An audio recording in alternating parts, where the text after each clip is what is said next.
రంగారెడ్డి జిల్లా చేవెళ్ల మండలం కేంద్రంలో దొడ్డి కొమరయ్య విగ్రహావిష్కరణ కార్యక్రమంలో ముఖ్య అతిథిగా హర్యానా గవర్నర్ బండారు దత్తాత్రేయ, ఎంపీ గడ్డం రంజిత్ రెడ్డి, ఎమ్మెల్యే కాళ యాదయ్య పాల్గొన్నారు.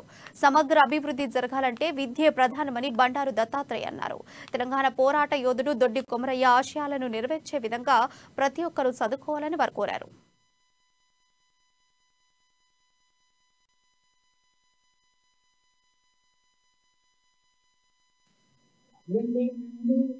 గవర్నమెంట్ నిలబడాలంటే నేను చదువుకున్నా కాబట్టి గవర్నమెంట్ అని మీకు ఉదయపూర్వకంగా నేను చదువుకుంటే నేను ఇంతవరకు అభివృద్ధిలో వచ్చామని కాదు.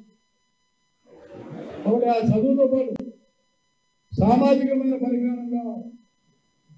వ్యాసం ముందే చాలా ఆవేదన చెప్పారు. మనం ఎవరిని చేయాలని అనకూడదు. మనం చేయప్పుడు పైకి పెట్టాలని నేను మీకు ఉదయపూర్వకంగా మనం చేస్తున్నాను.